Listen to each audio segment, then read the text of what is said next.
வணக்கம். இப்போ நீங்கள் ஸ்க்ரீனில் பார்த்துட்டு இருக்கீங்க ஒரு படம். இலை மேலே ஒரு நீர்த்துளி. இது எப்படி உருவாக்குறது? இது உண்மையில் நமக்கு ஒரிஜினல் படம் அல்ல, நாம் உருவாக்கினது. இங்கே பக்கத்தில் லேயரில் பாருங்கள், 3 லேயர் இருக்குது. மேலே இருக்கிறத ஆஃப் பண்ணுறேன் பாருங்கள். ஒயிட்டுங்கிறத ஆஃப் பண்ணிட்டேன். அடுத்த ட்ராப்புங்கிறத ஆஃப் பண்ணிட்டேன்.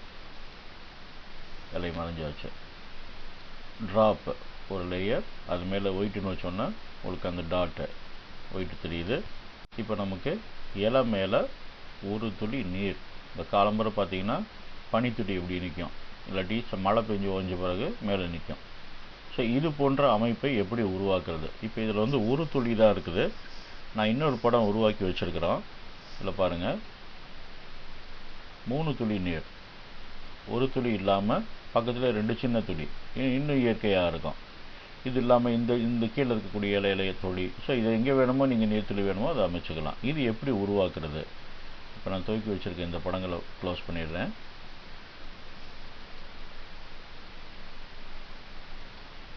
முதலில் ஒரு இலை படத்தை ஓப்பன் பண்ணிக்கோங்க.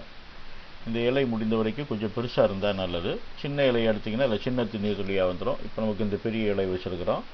இந்த இலை படத்தை ஓப்பன் பண்ணியாச்சு. இது பேக்ரவுண்டுங்கிற நிலைமையில் இருக்குது. அது எப்படி இருந்தாலும் ஒன்றும் பிரச்சனை இல்லை. ஸோ ஒரு இலை படம் நல்ல ரெசல்யூஷன் உங்களுக்கு தேவைக்கேற்போ முதலில் இதை ஓப்பன் பண்ணிக்கோங்க. இதுக்கு அடுத்தது மார்க்கியூ டூலில் எலிப்டிக்கல் மார்க்கை செலக்ட் பண்ணுங்கள். மார்க்கியூ டூலில் எலிப்டிக்கல் மார்க்கியூ டூல் இதை செலக்ட் பண்ணுங்கள். ஏன்னா நீர்த்துளி வட்டமாக தானே இருக்குது, நீர் வட்டமாக தானே இருக்குது. ஸோ அதனால் அதை செலக்ட் பண்ணுறோம். இல்லாட்டி நீங்கள் லாசோ டூல் எடுத்து அதுலேயும் உருவாக்கலாம். இப்போ நம்ம எலிப்ஸில் பார்த்துடலாம், அப்புறமேல் நீங்களாக முயற்சி பண்ணி பாருங்கள் லாசோ டூல் உபயோகிச்சு. ஸோ எலிப்டிக்கல் டூல் எடுத்து இதில் ஒரு நீள்வட்டம், எவ்வளோ நீளத்துக்கு வேணுமோ அவ்வளோ நீளத்துக்கு வரைங்க. இப்போ பாருங்கள், நீள்வட்டம் வந்தாச்சு. இந்த நீள்வட்டம் மொத்தமாக அகலமாக 90 டிகிரிக்கு இருக்குது. ஆனால் இது கொஞ்சம் எனக்கு சாஞ்சு வேணும். அதனால் செலக்ட் மெனுவில் ட்ரான்ஸ்ஃபார்ம் செலெக்ஷனுங்கிற கட்டளை எடுத்திங்கன்னா இந்த செலெக்ஷன் மட்டும் செலக்ட் ஆகுது. செலெக்ஷனுக்கு மட்டும் ரொட்டேட் பண்ணுறதுக்கு திருப்பி நிறுத்தக்கூடிய வசதியோடு செலக்ட் ஆகி நிற்குது. இப்போ இந்த கார்னரை கொஞ்சம் இழுத்து விடலாம். உங்களுடைய தேவைக்கு ஏற்ற மாதிரி எந்த அளவுக்கு வேணுமோ அந்த அளவுக்கு திருப்புங்க. ரொம்ப சாஞ்சிருச்சு, கொஞ்சம் கம்மி பண்ணிக்கிறேன். சரி, இதை கொஞ்சம் அகலப்படுத்திக்கிறேன். இந்த மாதிரி உங்களுக்கு என்ன வேணுமோ, இவ்வளோ பெரிய நீர்த்துளியாக இல்லை, எனக்கு சின்னதாக வேணுமா, கொஞ்சம் சின்னது பண்ணிக்கோங்க, ஒன்றும் தப்பு கிடையாது. இது போதும். கீபோர்டில் என்ட்ரு பட்டனை எடுத்துங்க. இந்த ட்ரான்ஸ்ஃபார்முக்கான செலெக்ஷன் போயிடும். இப்போ நமக்கு நார்மல் செலெக்ஷன் ஒன்று நிற்கிது. மவுஸை இதுக்குள்ளே நிறுத்துங்க. இப்போ நமக்கு இங்கே பேக்ரவுண்டு ஒரு லேயர் தான் நின்றுட்டுருக்குது. எலிப்டிக்கல் மார்க் டூல் போட்ட இந்த வட்டத்துக்குள்ளே, இந்த எலிப்ஸுக்குள்ளே நம்மளுடைய மவுஸை நிறுத்துங்க. மவுஸோட ரைட் பட்டனை கிளிக் பண்ணுங்கள். ஒரு பட்டியல் வருது. இதில் லேயர் வயா காப்பி. இப்போ என்ன பண்ண போகிறோம்னா, அந்த செலெக்ஷன் இருக்கிற இடத்துல இருக்கக்கூடிய படத்தை காப்பி பண்ணி திரும்ப பேஸ்ட் பண்ண போகிறோம். காப்பி பேஸ்ட்டுங்கிற 2 வேலைக்கு பதிலாக நேராக லேயர் வயா காப்பிங்கிற இந்த கமாண்டை கிளிக் பண்ணால் பாருங்கள், செலெக்ஷன் மறைஞ்சிரும். ஆனால் இங்கே லேயர் பேலட்டில் பாருங்கள், பேக்ரவுண்டுக்கு மேலே லேயர் 1ன்னு ஒன்று வந்துடுது. இந்த லேயர் 1ன்றதை டபுள் கிளிக் பண்ணி இதுக்கு ஒரு பேர் கொடுத்துடலாம். என்ன பேர்? ட்ராப் 1 அப்படின்னு கொடுத்துட்றேன். ஏன்னா இனிமேல் நமக்கு இதுதான் முதல் நீர்த்துளி, இதை உருவாக்குறோன்னு அதுக்கு வச்சுக்கிறேன். ட்ராப் 1. ஸோ பேக்ரவுண்டுக்கு மேலே ட்ராப் 1 இருக்குது. இப்போ பேக்ரவுண்டை நீங்கள் ஆஃப் பண்ணி பார்த்தீங்கன்னா அந்த வட்டம் தெரியும். தெரியுதுங்களா? அதே இடத்துல இருக்குது. அதனால் நமக்கு கரெக்டாக சரியாக தெரியலை. இப்போ நான் மூவ் டூலை செலக்ட் பண்ணிவிட்டு இதை நகர்த்தினா உங்களுக்கு தெரியும். தெரியுதுங்களா?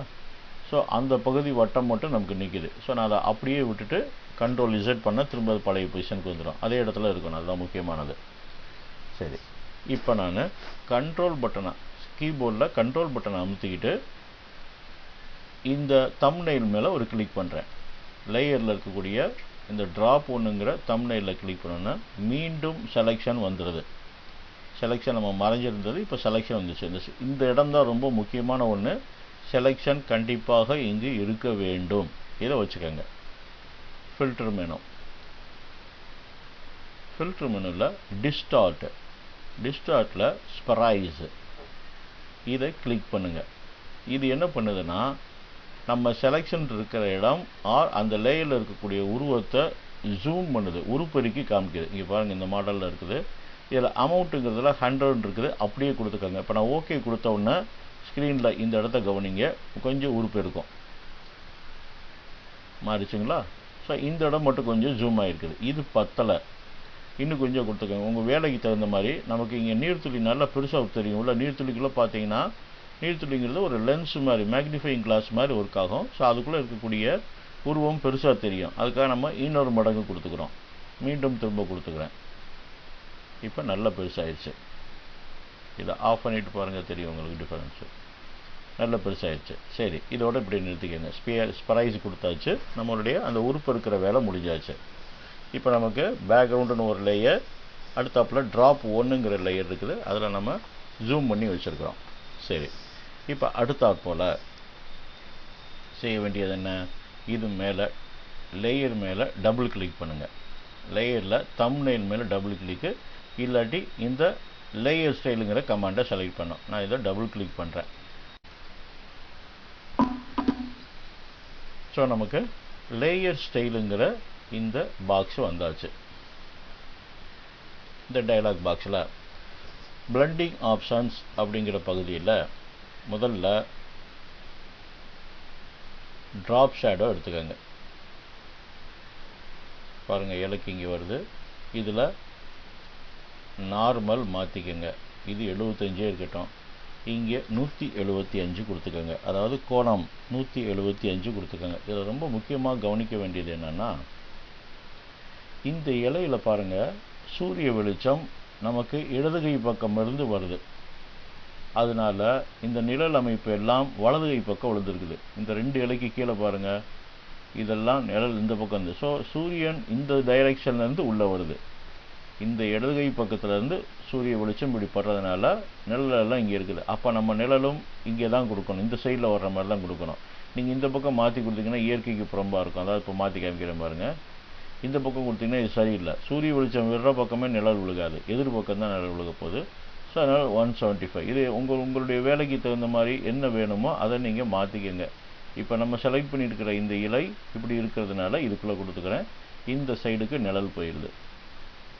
இது நம்ம புத்தகத்தில் இதுக்கு சில அளவுகள்லாம் கொடுத்துருக்குறோம், அதை நீங்கள் மாற்றிக்கிங்க வேணாம். ஒப்பாசிட்டி 75% அப்படி இருக்கட்டும்.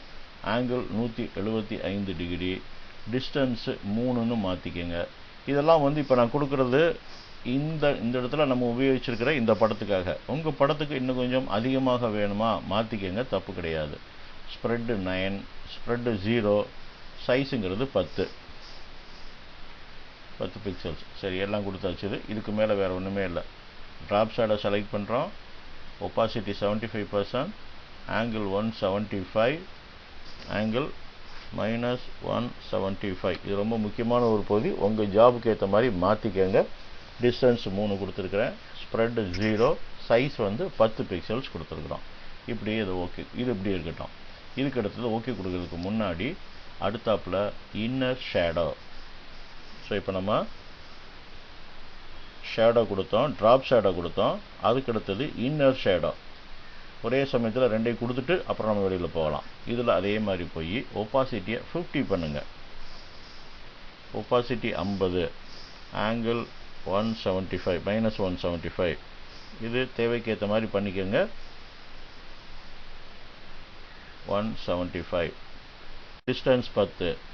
அடுத்தது சோக்குங்கிறதுல 6 கொடுத்துக்கிறேன். இல்லை, சோக்குங்கிறது 0 தான். சைஸுங்கிறது 40.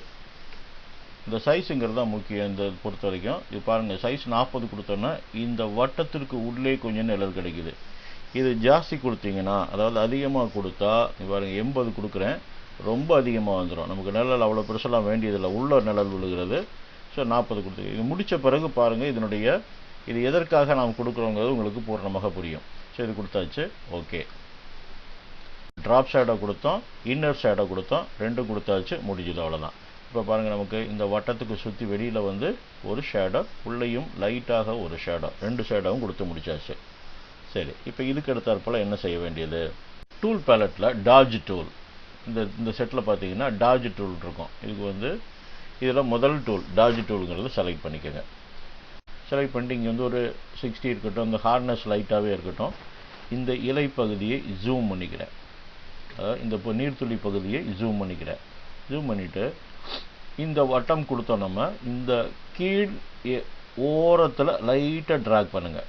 பாருங்கள், அந்த இடமே வந்து எரிக்கப்பட்டு வெள்ளையாக மாறும். இப்போ பொறுமையாக செய்ய வேண்டிய காரியம் அது. அவ்வளோதான், வேலை முடிஞ்சுது. இதை நீங்கள் ரொம்ப எரிச்சிங்கன்னா இப்படி வெளில வந்துடும். இது கூடாது.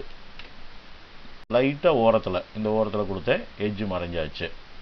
சரி, இதற்கு அடுத்தா போல் ஒரு லேயர் ஆட் பண்ணிக்கிறேன். இதை வந்து நம்ம நேரடியாக இந்த டாஜி டூல்லையும் பண்ணலாம்.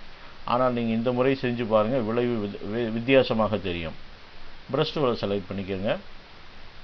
ஒயிட் கலர் செலக்ட் பண்ணிக்கோங்க. ப்ரஷ் டூல் செலக்ட் பண்ணிவிட்டு ஒயிட்டு செலக்ட் பண்ணிக்கோங்க. இங்கே 215 இருக்குது அளவு, அதை நம்ம அடுத்தாப்பில் குறைக்கலாம்.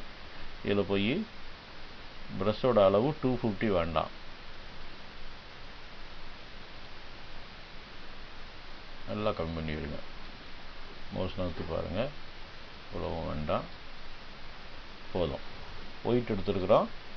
தனி லேயர், மிக முக்கியமானது தனி லேயர் வச்சுருக்கிறது. எதுக்குன்னு இப்போ பார்க்கலாம்.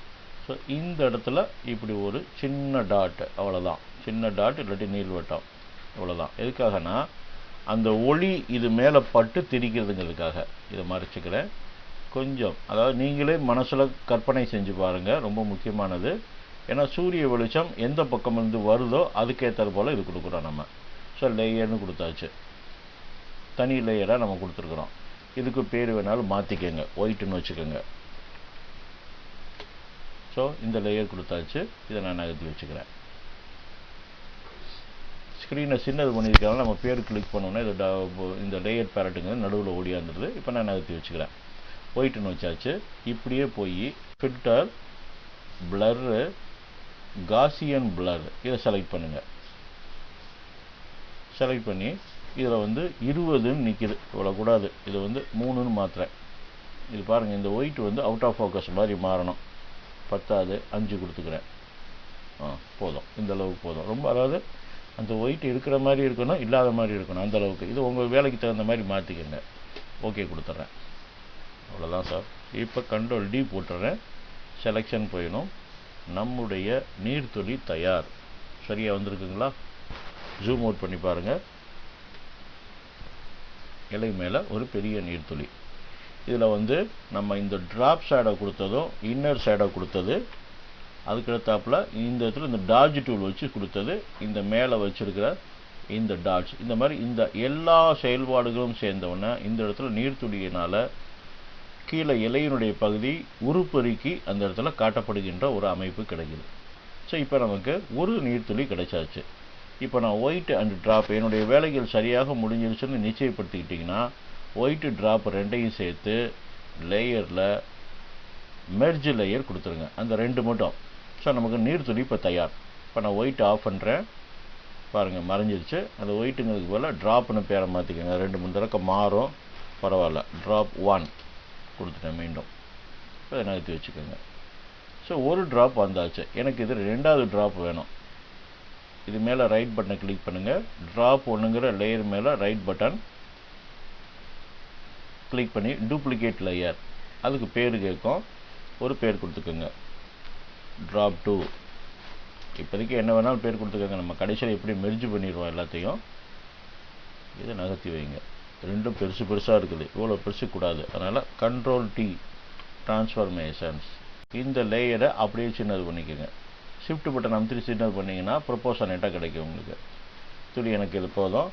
இதில் முக்கியமானது, இந்த இலைக்குள்ளே அந்த நரம்பு தெரியுது. அதனால் நீங்கள் இதை நகர்த்தி வைக்கும்போது கீழே ஒரு நரம்பு இருக்கிற பகுதி, இப்போ இங்கே ஒரு நரம்பு இருக்குது. ஸோ இதுக்கு பக்கத்துலேயே நான் இதை தூக்கி வச்சுக்கிறேன். இது வச்சாச்சு. இன்னொரு துளி எனக்கு வேணும்னா ஒன்று இதில் போய் டூப்ளிகேட் நம்ம ஏற்கனவே எடுத்த மாதிரி எடுங்க, இல்லாட்டி மூவ் டூலை செலக்ட் பண்ணிவிட்டு கீபோர்டில் ஆல்ட்ரு பட்டனை ப்ரெஸ் பண்ணிக்கோங்க.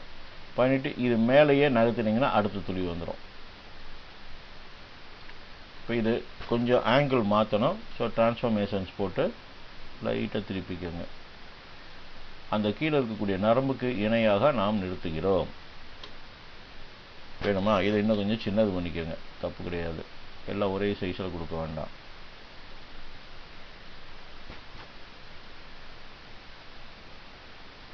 ஏதாவது தவறு நடந்தால் உடனே அன்டூ கொடுத்துரு. கீபோர்டில் என்ட்ரு அடிச்சுட்டேன். இதை நகர்த்தி கரெக்டாக இந்த பொசிஷனுக்கு வச்சுக்கிறேன். ஸோ அந்த நரம்புகள் இருக்கக்கூடிய பகுதியிலே சேர்த்திங்கன்னா உங்களுக்கு சரியான இடத்தில் நிறுத்தப்படுவதாக அமைகிறது. இப்போ நமக்கு 3 நீர்த்துளிகள் இலையின் மேல் இருக்கக்கூடிய அமைப்பை முடித்து விட்டோம். இந்த 3 லேயரையும் செலக்ட் பண்ணிக்கோங்க, இல்லை எல்லாத்தையுமே செலக்ட் பண்ணிக்கோங்க. லேயர் பேட்டில் போய் ஃப்ளாட்டன் கொடுத்துருங்க. இலையின் மேல் நீர்த்துளிகள் அமைப்பு வந்தாச்சு. சரியாக இருக்குங்களா? முயற்சி பண்ணி பாருங்கள். நம்முடைய சிடியில் போனீங்கன்னா ஆர்டிகிள்ஸுங்கிறதுக்குள்ள எக்ஸசைஸுங்கிற ஒரு ஃபோல்டருக்குள்ள பக் அப்படின்ட்டு ஒரு ஜாப் கொடுத்துருக்கோம், ஃபைல் கொடுத்துருக்குறோம். இதை தூக்கி பாருங்கள். எனக்கு ஒரு பக் மாதிரி பூச்சி மாதிரி தெரியுதுங்களா? ஸோ இந்த பூச்சியை நாம் உருவாக்கியது இப்போ இந்த நீர்த்துளிக்காக நாம் பார்த்த கட்டளை அண்டு செயல்பாடுகள் தான். அது கூட கீழே வந்து ஒரு சிவப்பு கலர் அது மேலே புள்ளி புள்ளிகளாக வச்சுட்டு அதில் ஜூம் பண்ணிவிட்டு நம்ம கொடுத்துருக்குறோம். இதை முயற்சி பண்ணி பார்க்கலாங்களா? ட்ரை பண்ணி பாருங்கள். நல்ல எஃபெக்ட் கிடைக்கும் உங்களுக்கு. பாருங்கள், பேக்ரவுண்டு அது மேலே ஒரு லேயர், அவ்வளோதான். பாருங்கள், இது மேலே இந்த லேயர்னு கொடுத்துருக்கிறதுல இந்த ஷேடோ மேலே ஒயிட் வரக்கூடியதுக்கு ரைட் ரிஃப்ளெக்ஷன் அது கொடுத்தோடனே உங்களுக்கு ஒரு ஸ்பெஷல் எஃபெக்ட் கிடைக்கும். ஸோ இது மாதிரி இந்த நீர்த்துளிகள் எங்கெங்கே கொடுக்கலாம்? பாட்டில் மேலே நீர்த்துளி இருக்கிறது, ஃப்ரிட்ஜில் வந்து பாட்டில் எடுத்து பார்த்திங்கன்னா சைடெல்லாம் கூல் ஆயிரும். ஸோ அது மேலே இருக்கக்கூடிய நீர்த்துளி. ஸோ இந்த மாதிரி பல இடங்களில் உபயோகிக்கக்கூடியது. முயற்சி செய்து பாருங்கள். நன்றி.